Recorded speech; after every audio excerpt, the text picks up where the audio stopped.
Hello, ARC family, and welcome to the ARC journey.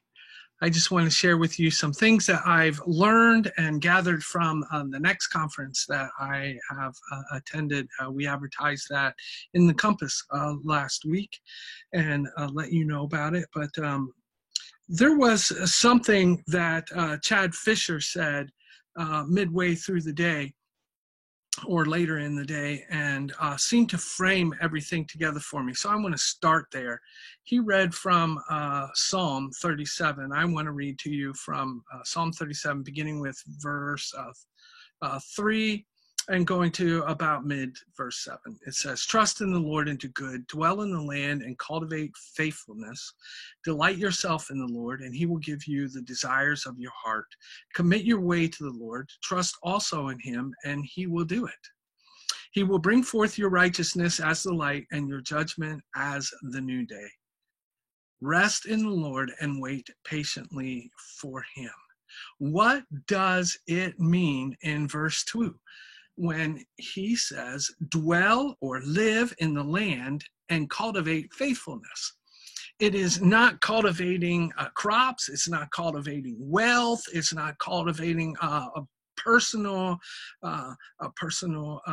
indebtedness or a personal attraction to others. He says, cultivate righteousness. What does it mean for us as the church to live in this age and to dwell in the land that we find ourselves in, reaching out, being a part of this community in a way that is cultivating righteousness? As we come back together, it is our challenge as leaders to tackle and answer that question for our people. What does it mean for us to dwell in this community, to live in this community, to be a part of this community in such a way that we are cultivating righteousness so that it will be apparent what God is doing and is a part of in the life of this community? So that then took me then back to what Henry Cloud said, and Henry Cloud shared this challenge. He said, "It is up to us to lead into the world we find ourselves in, not the world we have left." So what that means is we are finding ourselves coming through the pandemic after we are coming back and regathering. So many people are just expecting the reset button to be hit again and things to go back to everything the way it was. And it is almost like, and I think it was him, or if it wasn't him, it was someone else that made the reference, but it's almost like the horse and buggy developers when the automobile is coming onto the scene. We are not in the horse and buggy business. We are in the business of moving people. And if they'd understood that, they would have been able to make the shifts that were happening all around them as the automobile exploded onto the scene. The idea of church going back to just what it was is never going to be fit what our communities need. It's not going to be dwelling in the land and cultivating righteousness. It is now, what is it that we are finding ourselves in now, and how do we move ourselves into meeting those needs as we move forward? So it was interesting that Ferguson pointed out in his talk that for the first time in recent history, the church in the United States is growing again. Isn't that interesting? Through COVID-19, when we couldn't gather together, when the church couldn't meet in the sanctuary, what happened is that the church begins to explode again. And not only has it increased, but statistics coming in are beginning to tell us that it's increased. Attendance has increased by almost 300%. What does that tell us?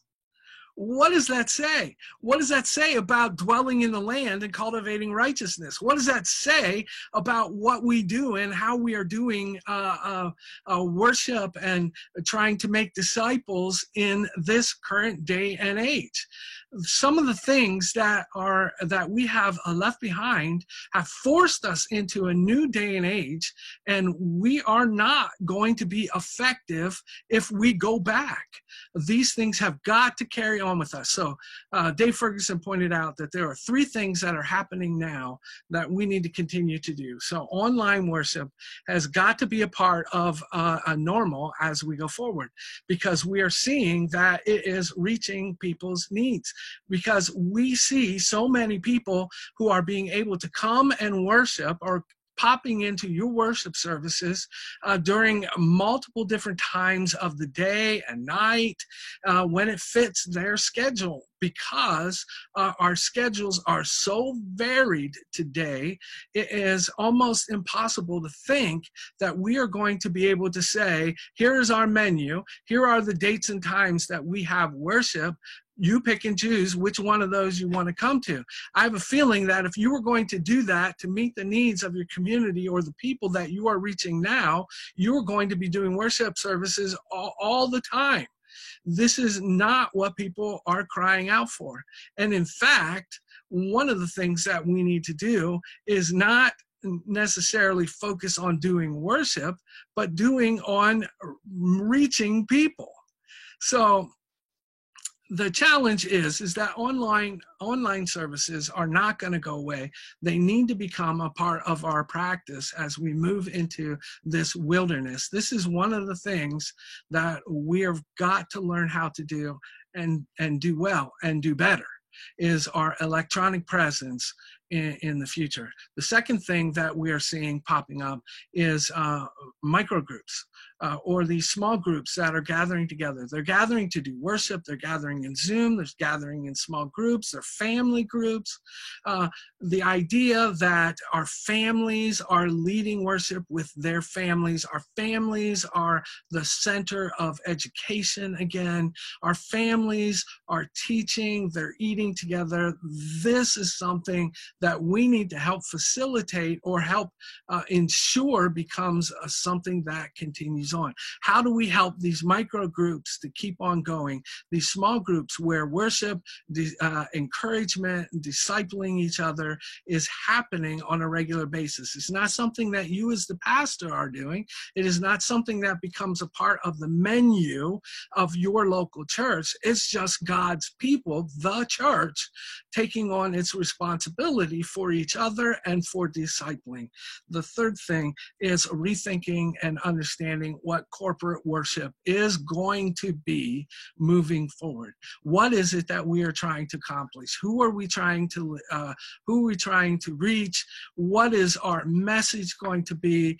How do we engage people so that we are discipling in a continued and more effective way? So that is some of my thoughts that continue to flow as we are moving forward. Some of my thoughts that have come through the next conference, some of the things that I heard and wanted to share with you, and the challenges for you and for your people. The big question, I think, and it'll be something that I think that with our leaders I want to wrestle with, is what does it mean to dwell in the land so that in order that we might cultivate righteousness? What does that mean? What does that look like? So as we are moving forward, in the next couple of weeks, what we're going to be sharing with you are some of the interviews with our agencies that we weren't able to share during our conference this year. So we will be having an interview with the Grove Manor Board, with Weinbrenner Seminary, with the camp, with the General Conference and the staff. So that's what we are going to be presenting and sharing with you. And on that note, our thoughts and our prayers go out to the General Conference staff, particularly to Candace and her family in Bill Shoemaker's passing. What an incredible man who carried such a big burden for the lost and for mobilizing his God's people to be the disciples and to be the kingdom people that we've been called to be. I will be forever grateful for the investment that he's made in my life, for the way that he has changed and invested in us.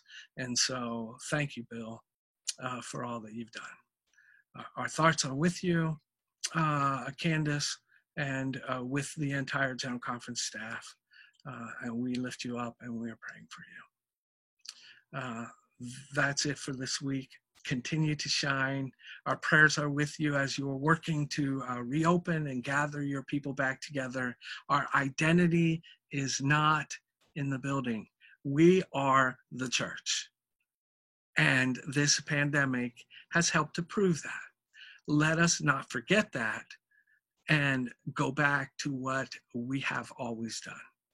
All right. Bye-bye.